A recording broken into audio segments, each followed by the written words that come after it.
Kiai Ageng Brondong Sunan Kota Putih. Mari kita simak video. Pastikan terus guys. Jangan lupa like and subscribe, juga komen. Oke. Sore ini lagi ada di Pesarian Agung Sunan Kota Putih. Berikan izin untuk masuk. Ini lokasinya guys.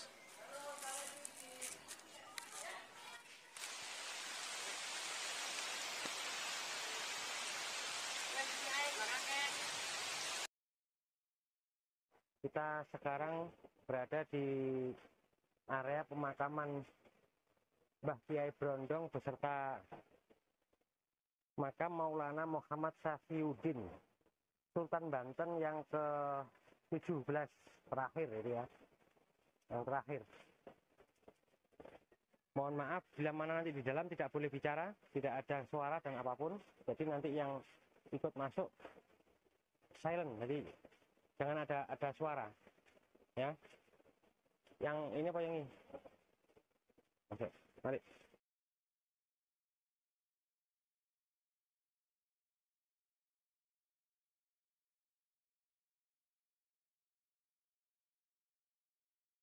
Dulur, sekarang kita berada di makam Mbah Brondong atau Kiai Brondong.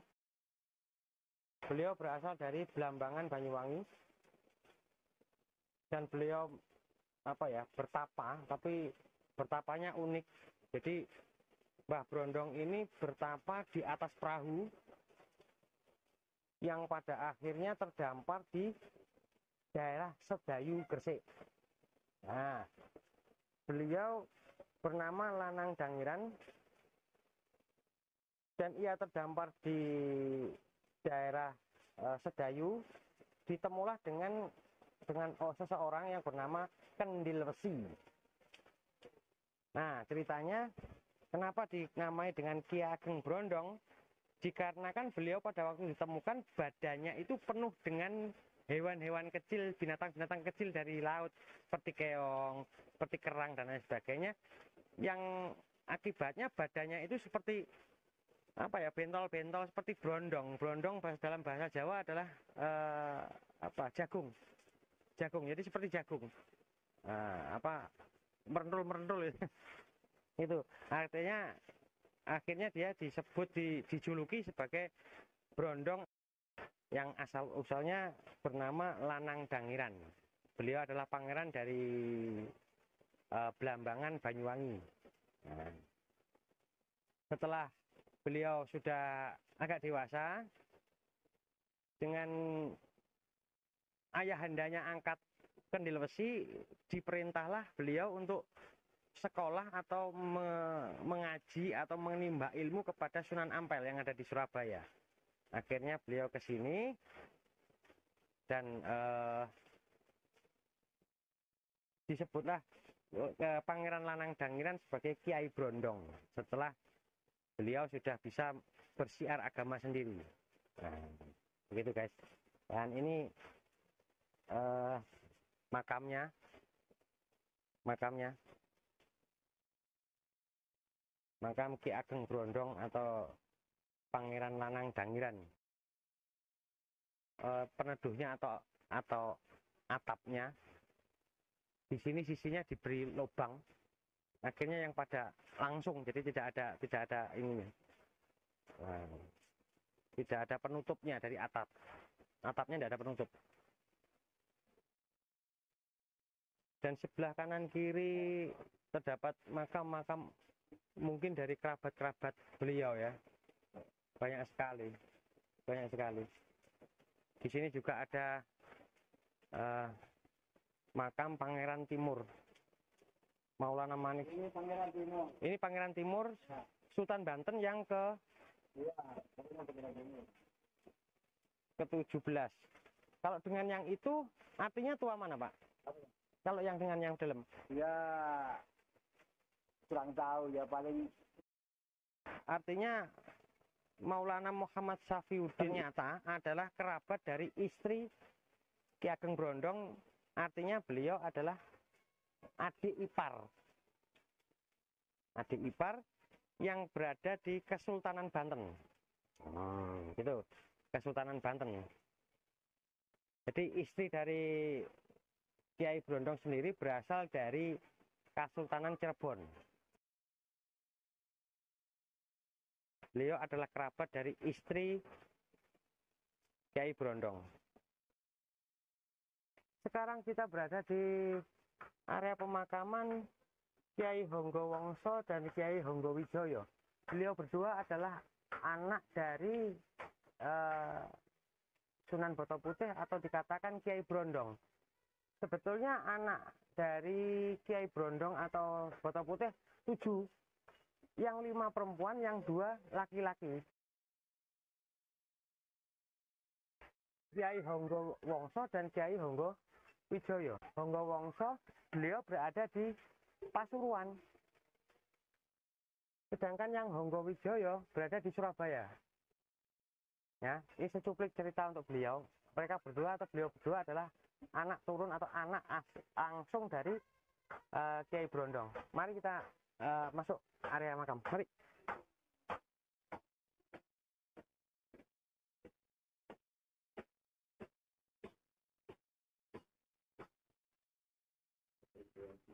Ya dulur, di sini pemakaman dari Kiai Honggo Wongso, dan yang di sebelahnya ini adalah Kiai Honggo Wijoyo. Beliau berdua anak dari Kiai Brondong. Kiai Honggo Wongso beliau ada di Pasuruan, dan Honggo Wijoyo berada di Surabaya. Beliau berdua adalah orang-orang yang secara langsung garis keturunan dari Kiai Brondong atau Sunan Boto Putih atau dibilang Pangeran Lanang Dangiran.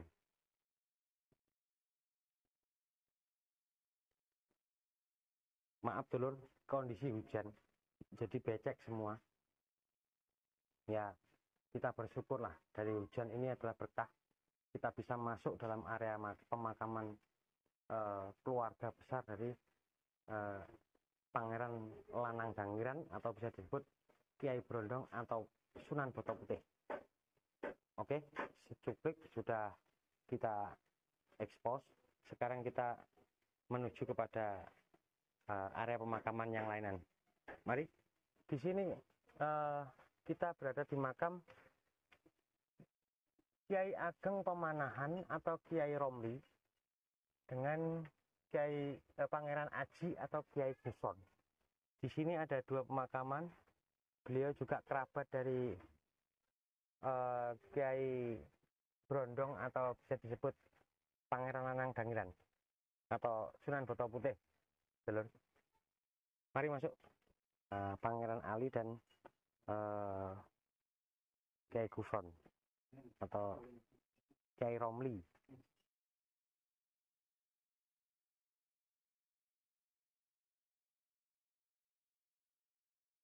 Oke dulur, kita ke area pemakaman yang lainnya. Joyo Dirono atau bisa disebut Kiai Temenggung Joyo Dirono.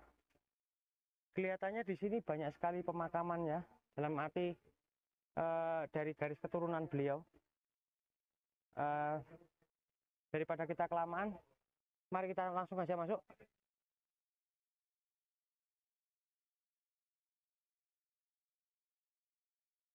Kita begitu masuk dari area pemakaman dari Raden Mas Adipati, terdapat banyak sekali di sini. Nah, salah satunya ini. Coba kita lihat.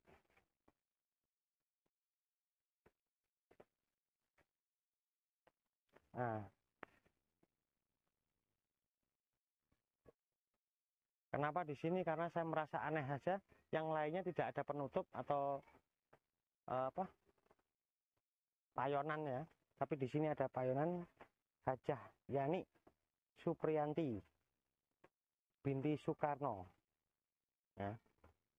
Beliau masih garis keturunan dari langsung dari Kiai Brondong.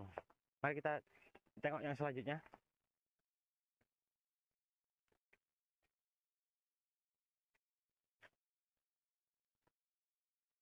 Kita expose yang itu.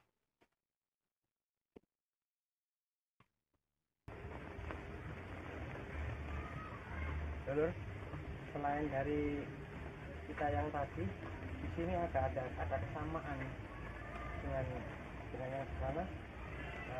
Raden Haji Matriji atau bisa bilangan Haji Muhammad Syafi'i ini juga masih terah keturunan dari yang Kiai Brondong. Mari kita masuk lagi ke area selanjutnya. Dulur, ini makam dari Raden Jayanrono. Jayanrono adalah seorang raja dari Kerajaan Surabaya, Galuh, ya, Kerajaan Galuh, atau bisa disebut beliau adalah seorang pangeran. Ternyata masih dari keturunan dari Kiai Brondong juga. Ya. Mari kita lihat dari Pangeran Cecak Papa itu. Ya dulur, kita beranjak dari yang tadi, dari Raden Jayanrono. Sekarang kita ke Pangeran Cicak. Nah, itu penjelasan dari Guru Kunci bahwa di sini adalah Pangeran Cicak yang disebutkan yang berketutupan putih ini sering diziarahi orang-orang gitu ya. Jadi di sini Pangeran Cicak. Ini guru kuncinya tidak mengikuti kita ini dulu, karena hujan keadaannya, jadi ya kita harus sendiri nggak apa-apa. Hujan tidak ada masalah, yang penting kita bisa memberikan sebuah tujuan yang istimewa untuk kalian semua.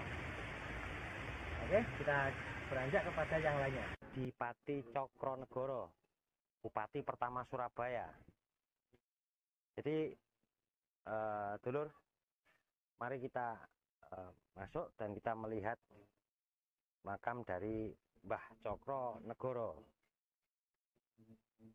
Masih anak turun atau cucu atau dari keturunan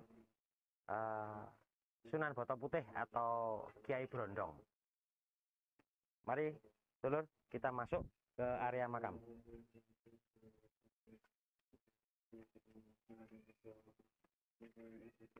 Di sini banyak sekali ya dulur, banyak sekali. Ini masih keturunan Mbah Cokronegoro ini. Ada Raden Ayu Panji. Terus banyak sekali di sini, Pak. Banyak sekali. Mari.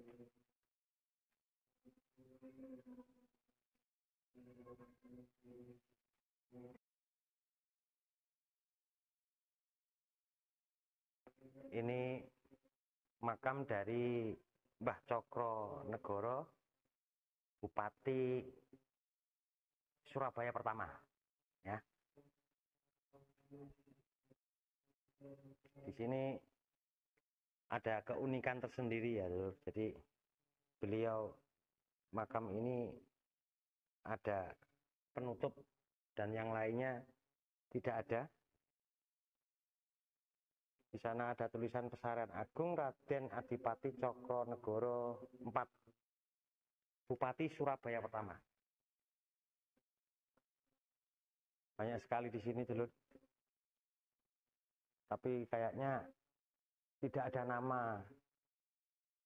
Tidak semuanya ada namanya dulur. Tidak ada.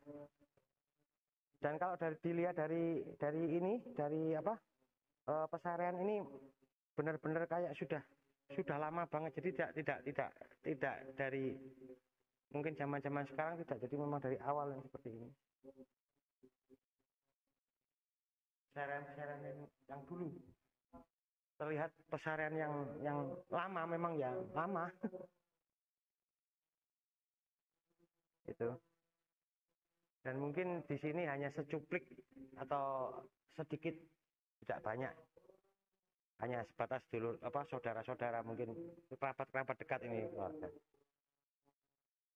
Oke, dulur. Sekarang kita menuju kepada di sisi yang lain atau dari keturunan dari Mbah Brondong sendiri. Mari kita explore yang lainnya. Mari.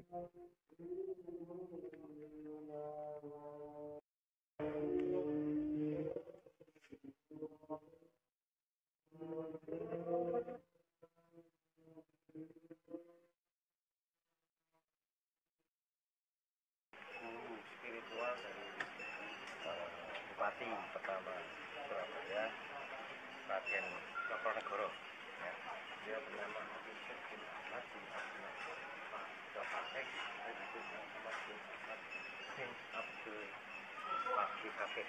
Jadi beliau namanya itu ya, ya lumayan. Beliau Syekh.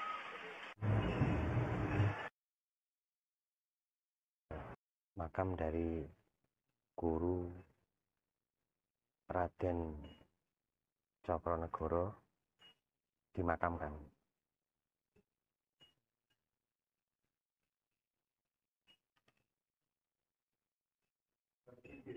Beliau yang bernama Al-Habib Syekh bin Ahmad bin Abdullah Bafakih.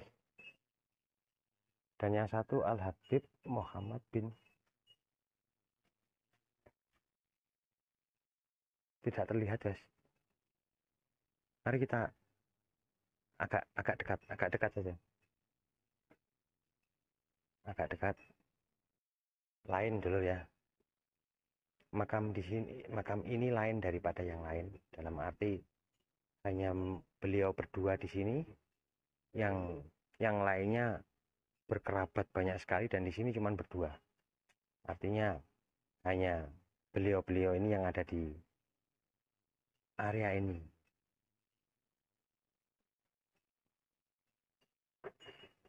Di sini saya sangat sejuk ya, sejuk, damai, suasana damai. Kita masuk.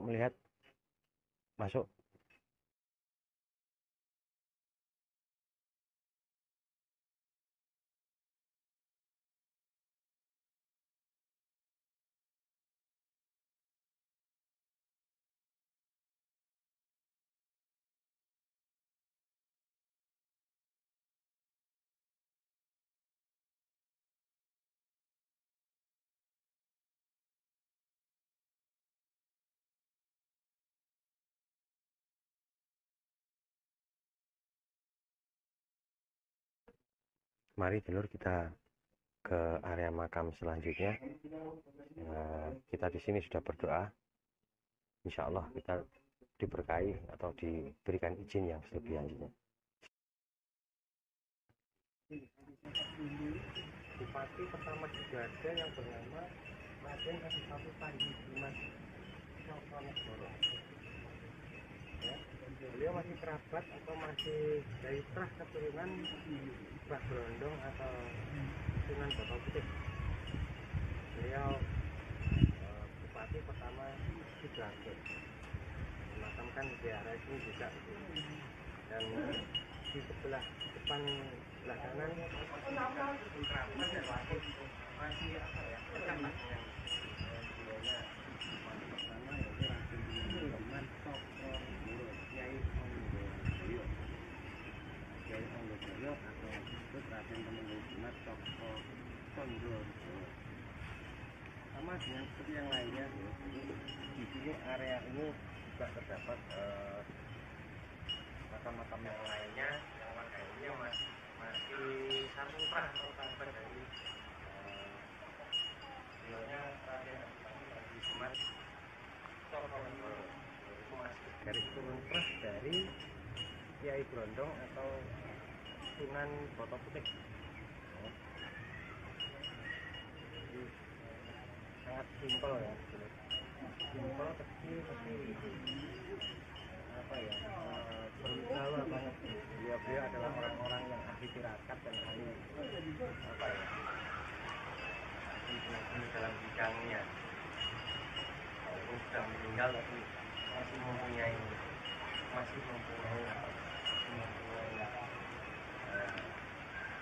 besar.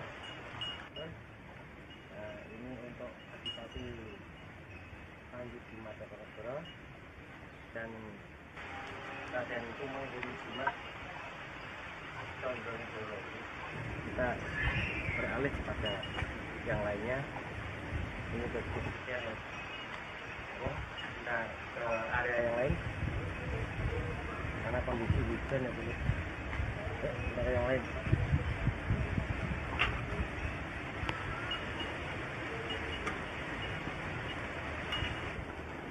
Maaf ya dulur, di sini saya berteduh karena hujannya kok semakin lama semakin ya lumayan lah bisa membasahi kepala.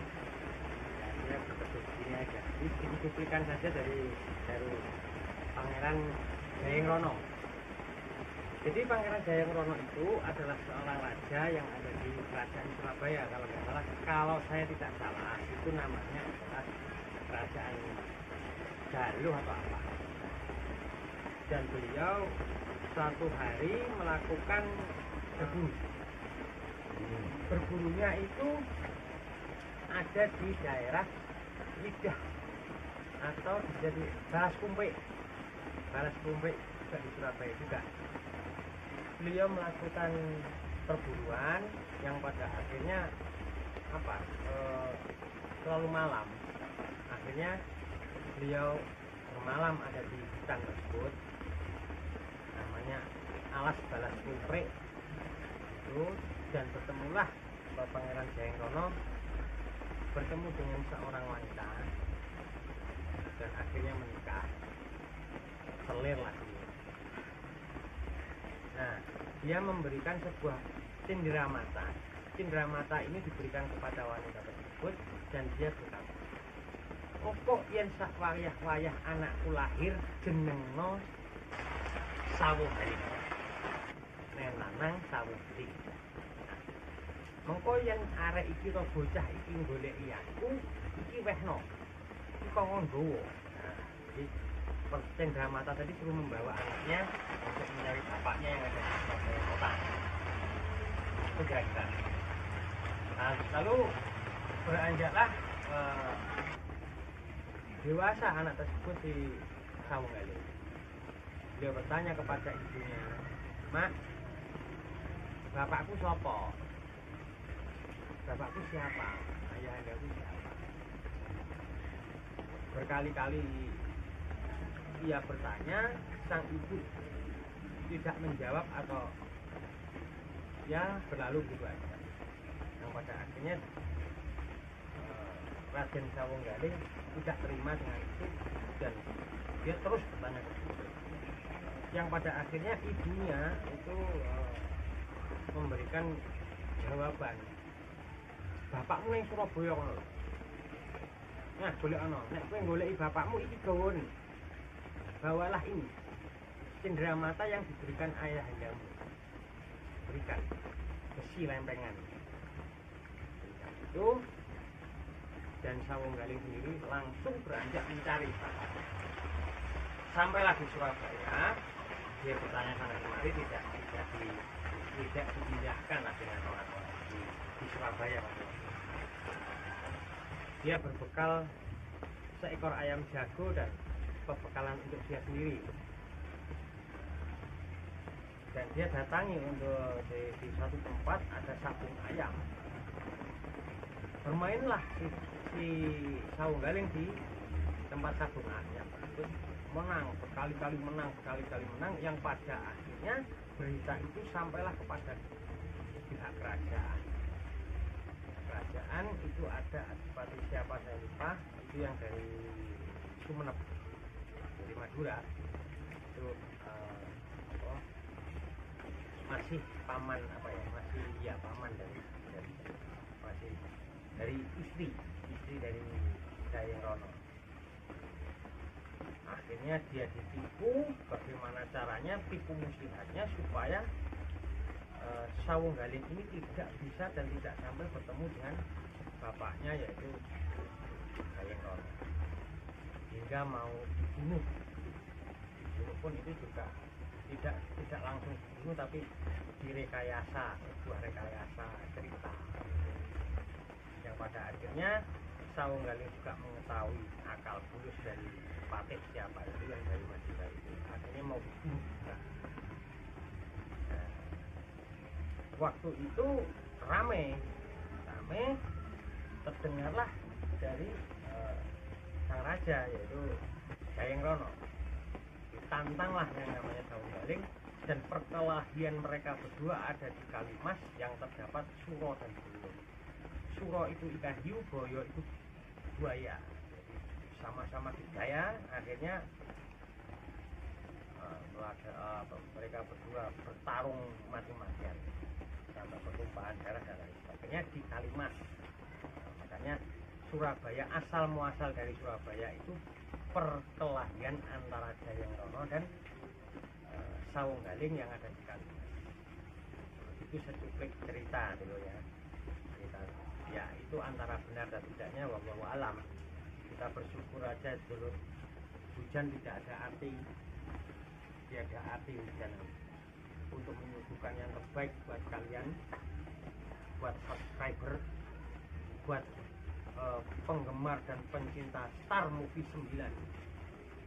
Ya kita berharap anda kalian semua terhibur dengan sajian-sajian dari Star Movie 9 ya. Sekiranya secuplik cerita dari Sawung Galing dan Jayeng Rono penggal itu aja, itu yang saya ketahui. Oke dulur, mungkin ini sudah agak reda, jadi kita tidak boleh menghilangkan yang namanya leluhur ya. Dari beliau-beliau mereka kita ada ya. Kita ada dari mereka yang berjuang sampai sekarang. Patutlah kita sebagai generasi muda itu bangga dengan bangsa sendiri, jangan bangga dengan bangsa yang lain. Mari generasi muda untuk selalu menumbuhkan rasa cinta kasih pada para leluhur dengan moto kami: kunjungi, lindungi, lestarikan cagar budaya Indonesia yang itu cikal bakal dari kita saat ini. Jadi generasi muda harus mencintai leluhur, tahu akan sejarah leluhur. Jadi jangan kita selalu itu siapa. Kita harus kasih tahu. Dengan adanya channel ini, kita berharap generasi muda akan tumbuh semangatnya untuk mengerti dan memahami para leluhur. Wassalamualaikum warahmatullahi wabarakatuh. Salam jaya Star Movie 9. Rahayu. Wilujeng.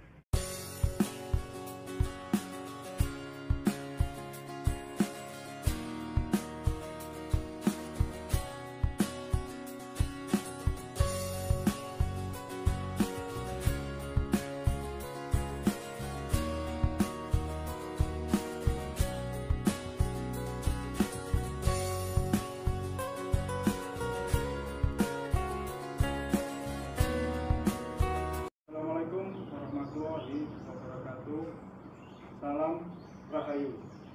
Kami dari tim Star Movie 9 pada saat ini ditemani dengan narasumber Bapak Raden Subandri Santoso selaku Ketua Makam Foto Putih Surabaya.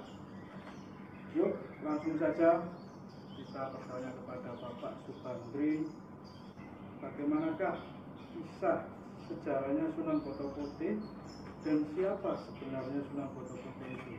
Subandri, mohon dijelaskan. Ini cerita sejarah, mulai dari zaman Kediri ya, dan Semarang sampai Raden Wijaya pemerintahan apa itu Tengara Kebaikan itu yang ada di pendidikan Raden Majapahit. Kemudian Majapahit turun, agama yang masuk agama Islam, maka Majapahit itu dipimpin waktu itu oleh Raja Kertabumi, ya.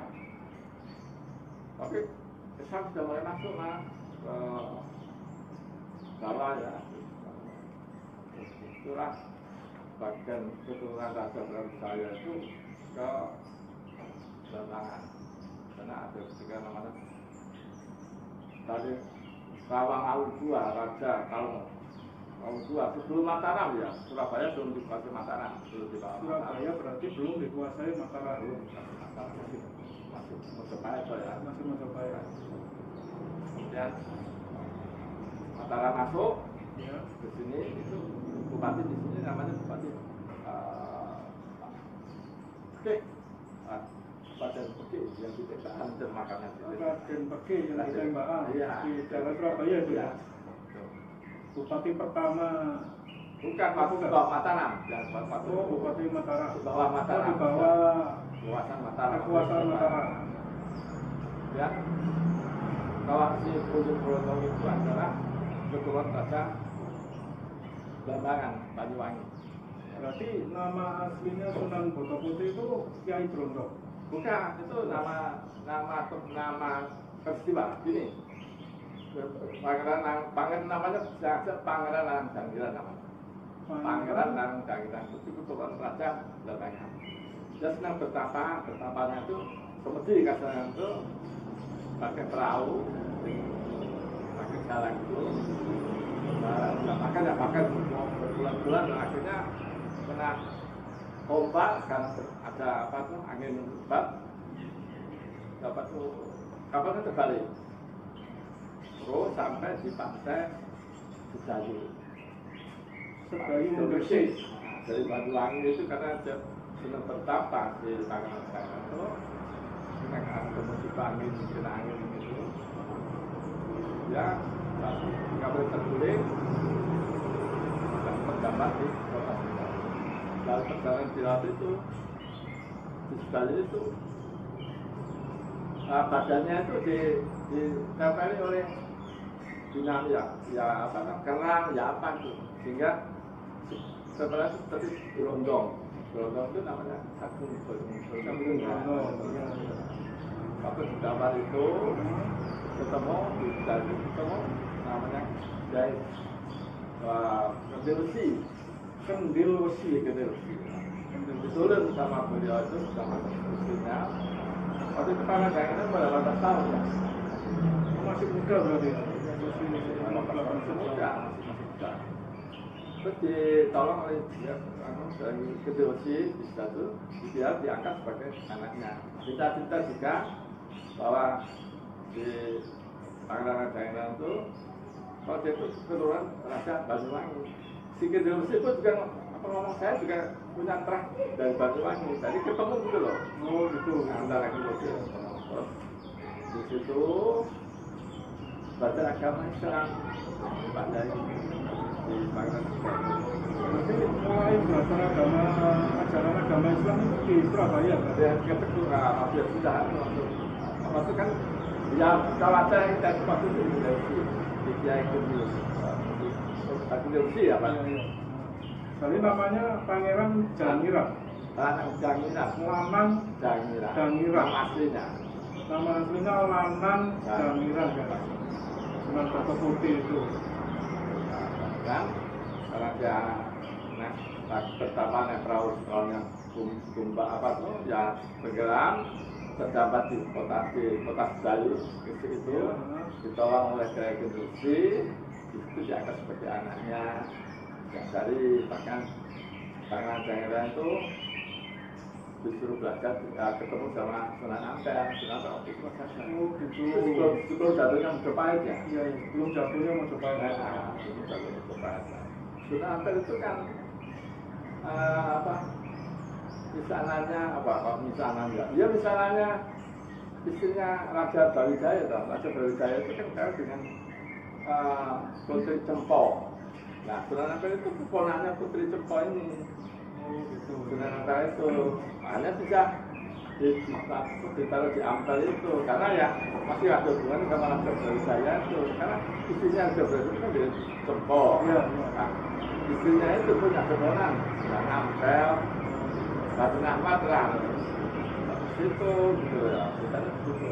Berarti begini guys, Pangeran Lanang Dangiran itu diangkat anak oleh Kendil Wesi dan posisinya di Sedayu Gresik.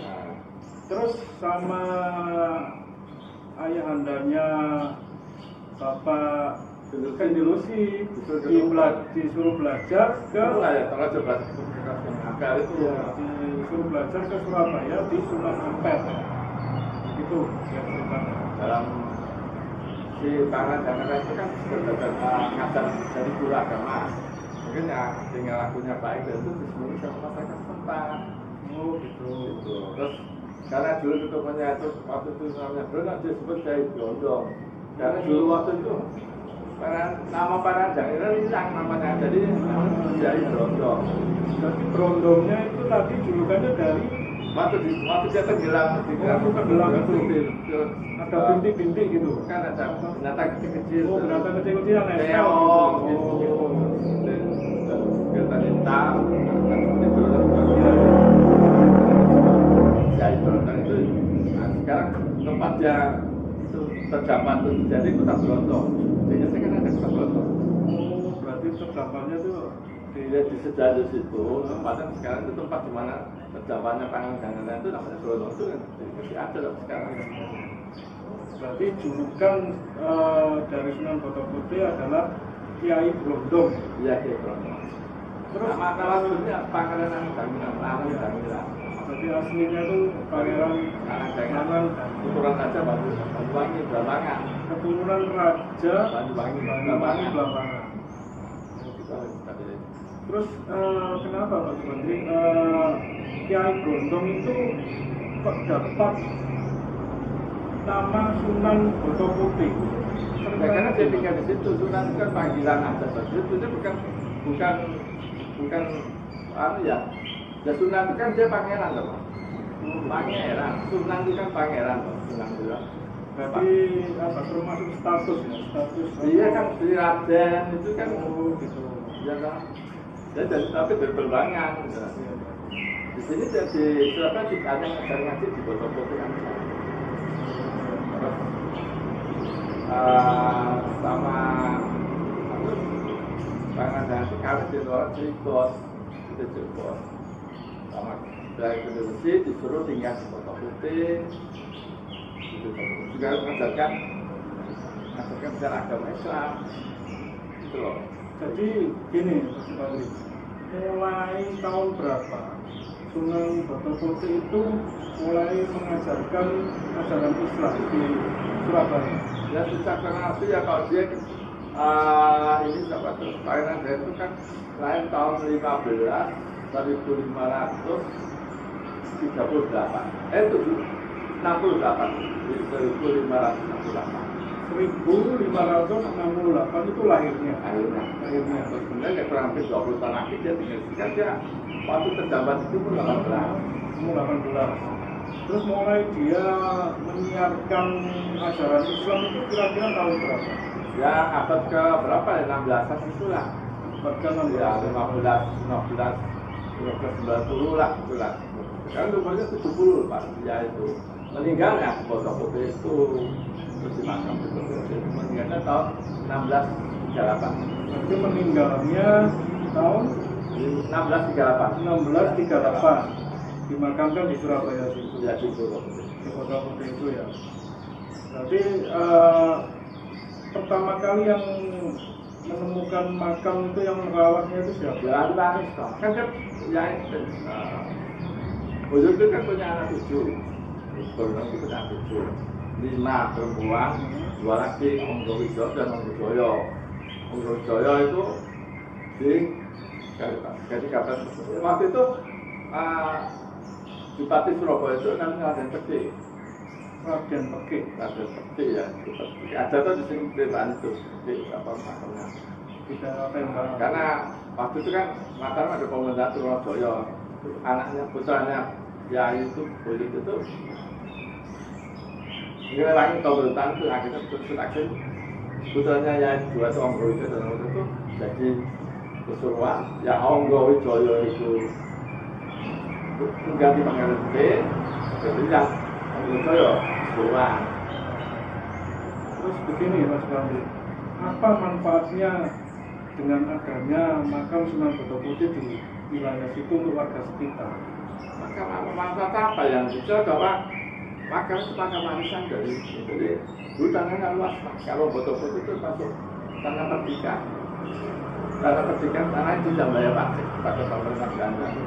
Jadi manfaatnya untuk warga sekitar Ya, apa gitu? terus bilang apa ya? Manfaat apa dalam? Ya, manfaatnya seperti penggunaan apa? Manfaatnya apa ya? Atau wisata religi? Ya itu, atau itu manfaatnya itu. ziarah? Iya, untuk ziarah itu manfaatnya itu. Jadi kalau mereka para peziarah itu dari Ampel tidak ke foto-foto itu kurang abdol. Gitu. Karena dulu kan di Pak Sunan Ampel itu di Pulau Kali, kalau Buyut itu di Wetan Kali, kami sama terus kawan-kawan Untuk warga sekitar itu berjualan itu boleh? Apa boleh di sekitar area nggak boleh Pak. makam Sunan Botopusir? Oh, nggak boleh kan makam. Kalau di luarnya boleh ya? Ya, itu urusan kota makan.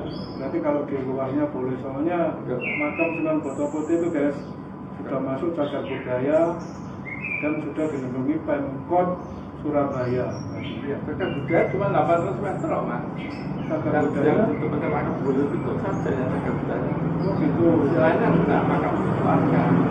Yang lainnya makam keluarga. Cuma makam pakai cagar budaya itu yang Buyut itu aja pengen jangan. Tapi Sunan Botopusirnya aja yang masuk cagar budayanya. Ya. Di situ juga kan ada kayak batu gitu ya, batu warna hitam tulisannya Oh, badannya yang Sunan Botopusir. itu anu ya. Apa untuk ciri khas Ya. saja? Petanda gitu ya, untuk tanda. Terus di area makam situ kan ada makam Muhammad Tapi sih, Saifuddin. nah, Itu kira-kira siapa sih? itu kan di siapa tuh? Itu Buyut itu, kita Om Gawijoyo itu sama anaknya itu Raden itu kawin sama Putri Cirebon. Putri Cirebon. Bahasa Cirebon ya. Karena masih family waktu di Surabaya di Kejagaan Company. Di situ, masih di situ. Jadi masih ada hubungan Cirebon karena Saifuddin itu adalah masih saudara iparnya itu loh Pak, iparnya Sunan Botopusir. ya. Oh, berarti Maulana Muhammad Saifuddin itu masih familinya dari Sunan Botopusir. Iya, kan istrinya orang Cirebon, putri istrinya Buyut itu orang Cirebon. Oh, ya orang Cirebon. Apa tuh? Panembahan Cirebon. Iya. Ya. Tapi di situ ada tulisannya Sultan Loh iya, ke orang itu dari Cirebon ya, orang masih kan keluarga istrinya Buyut. gitu. Jadi istrinya Buyut itu kan cuma putri Panembahan Cirebon. Otomatis dia punya gelar sultan di kejar Belanda. Itu ya karena masih keluarga atau masih keluarga. Iya, itu juga sama Buyut ya, sama ipar ya. Kalau sama itu kan itu keluarga. Karena istrinya Buyut itu putri Cirebon. Nanti ya itu ya otomatis itu apa tuh kan keluarga ya. Sekarang kan dari Bawah Siwo gitu loh. Terus di situ di area situ juga ada makam Ki Ageng Pamanahan dan Kiai Kupron. Itu apa itu julukan gitu loh. Buyut itu semua adalah Buyutnya keluarganya tangan saya Buyut itu keluarga. Berarti masih famili keluarga. Jadi kan Buyut itu saya pengen dengar punya anak dua. Yang Om Gawijoyo itu yang satu di Pesuruan, Om Gawijoyo itu di Pesuruan, Om Gawijoyo itu di Surabaya. Waktu itu Pangeran Kutik meninggal itu yang ganti putranya Buyut ini, putranya Pangeran jangan dua. Termasuk ada yang di situ juga Kiai Honggo Wijoyo. Itu semua keturunan itu kan waris apa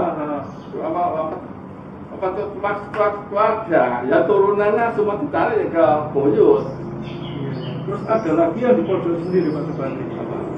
Radipati Panji Jimat dan ya itu juga itu julukan Tumenggung Jimat. ya itu juga itu julukan aja itu cuma juga keluarganya ya Dengar-dengar kok Bupati pertama Sidoarjo. loh iya kan masih keluarga itu kan dulu zaman dulu jadi bupati dan pokoknya itu.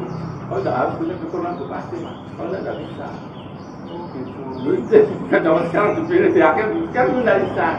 Bapak saya ya, yang punya turunan itu ibu saya. Bapak saya itu karena lalu ya donasi di sini punya jabatan Mas.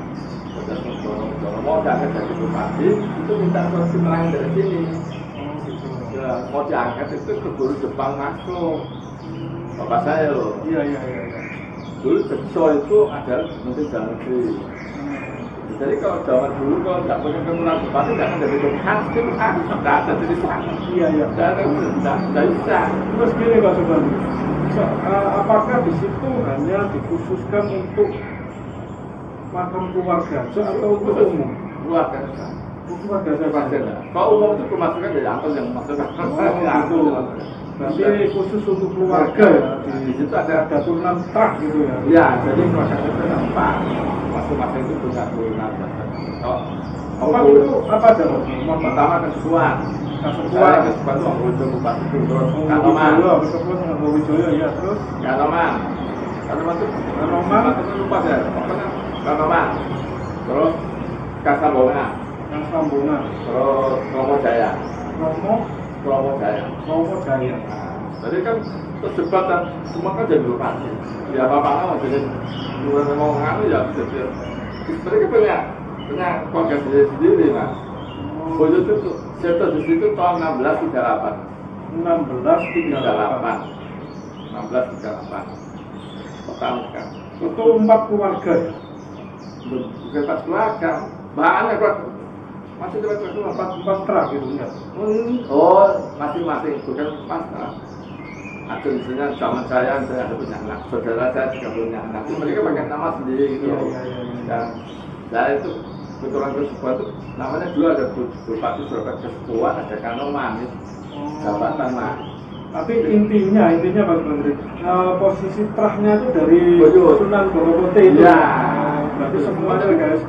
Turunannya itu semua dari Sunan Borobudur. Iya, di situ kalau tidak punya tuh, ada juga turunnya di makam di luar, ada toh kan. Saya jadi bupati Sidoarjo, daripada saya keturunan Bojo, gitu loh. Itu ya, ada di Pasuruan juga ada di ada, kan tersebar. Iya. Seperti besok saya mati tidak dikubur di situ, mas. Saya juga saya punya kuburan sendiri, kan gitu. Oh gitu, ya. Tapi yang di situ mesti keluarga. Atau Bojo ya, jadi itu ya. Bojo namanya Bojo. Nah, 1638 jauh berapa tahun? 400 tahun ya. 400 tahun. Saya cek generasi ke-13. Berarti Pak Subandri ini generasi ke-13. Kalau saya satu generasi 25 berapa? 300 tahun. 300 tahun. Seandainya minim 25 tahun satu generasi ya, paling itu tak minimkan. Jadi kan kalau 50 malah tuh, 50 kan malah ada kakek dari 50 ya. Berarti untuk Sunan Ampel itu guru ya teman-teman seperjuangan lah guru di Sunan Ampel itu dua kali. Kalau ini ya makanya saya bilang gitu, semua itu maafkan ya. Nek kiai bisa jadi kiai, tapi nek kiai gitu, ya bisa jadi kiai. Ini kalau Sunan Ampel cukup kiai mas, sama turun itu kalau bisa ya, kan dulu ini pegang, masa orang betul cepat itu kan juga bangsawan sana. Jadi Sunan Ampel itu juga priayi mas, bukan sembarangan. Ya, maka lo masih tidak feudalisme, tidak, gitu loh. Karena di situ ada bentuk untuk bersatu itu 4 keluarga Kesepuan kalau saya Kesepuan itu tahun 33 didirikan Persatuan PK 5. Persatuan Keluarga Kesepuan. Persatuan Keluarga Kesepuan Kanoman untuk itu kan satu bonus toh. Iya. Untuk lebih rata untuk PK tahun 33. Terus zaman ketika ini tahun 53 diubah menjadi Pangeran Paguyuban Lanang Pangeran, keluarga Paguyuban Lanang Pangeran. Sampai sekarang keluarga Pangeran tidak seperti keluarga Paguyuban keluarga Lanang Pangeran. Itu yang keluarga yayasan kan untuk bergerak keluar itu kan pakai nama lembaga ya, nama yayasan apa. Yayasan Boto Sentono Boto Putih. Yayasan Sentono Boto Putih. Itu ya untuk merawat itu keluarga itu. Jadi setiap tahun itu ada acara ruang itu, ada ruang. Ruang itu gimana? Sebelum puasa itu dari yang selamatan Megengan. Oh, Megengan. Tiap 1 tahun sekali. Kemarin tidak cuma saya tok yang masih. Bahkan sudah ada pandemi, ya saya tok bilang. Tapi tidak salah bahkan tidak pukul. Kan 1 tahun ada keluarga kumpul di situ. Ada ruang itu menjelang bulan puasa. Biasanya itu malam Jumat terakhir sebelum bulan puasa. Terus minggunya kalau ada bulan minggu, terus di bulan puasa. 1 tahun rame itu. Semua punya kumpul dari sana. Banyak sudah jadi banyak 400 tahun banyak. Banyak rojini, rupa rojini itu bagian Boto Putih. Isinya panas seperti yang banyak dari situ itu banyak. Dan gunakan banyak. Dari keturunan Boto Putih itu sudah banyak 400 tahun. Nah, kebetulan yang saya yang di sebelah sini yang jadi ketua kepentingan. Itu ya, saya akan semua. Dan tidak ada yang mengurusi. Jadi saya dari kita ada juga ibu-ibu itu. Sekarang ibu-ibu daripada tidak. Kalau mau mati aja ketemu saya. Jadi kalau tidak mau mati tidak mau. Jadi mereka itu mau kumpul kalau mau mati tidak ada sepuh-sepuh itu datang. Mau mati tidak dikubur di situ. Oh itu. Ini rahasia. Kalau saya bilang, toh saya tidak kubur di sini, toh saya punya foto saya. Saya kubur di foto saya. Karena filosofinya kan janganlah mati, janganlah lahir untuk mati. Was nonton foto jahitan. Jangan lahir hanya untuk mati. Ya betul ya paling. Apa yang kamu tinggalkan anak-anaknya? 3 perkara. Anak, amanah, ya, 3 perkara tinggal. Jadi anaknya dulu jadi orang. Dulu kan begitu. Saya mesti dengar bocor setiap sholat. Mari, kalau waktu itu mau kamantasa, buatan sumur kamantasa, kok bisa paring, kalau tidak paring. Lalu kalau bisa paring kan ya, doanya manjur. Oke guys, jangan lupa like, subscribe, komen channel Star Movie 9. Terima kasih kepada narasumber Bapak Raden Subandri Santoso sudah menjelaskan tentang sejarah dan kisahnya makam Sunan Boto Putih Surabaya. Wassalamualaikum warahmatullahi wabarakatuh. Salam Rahayu. Kunjungi, lindungi, lestarikan cagar budaya Indonesia.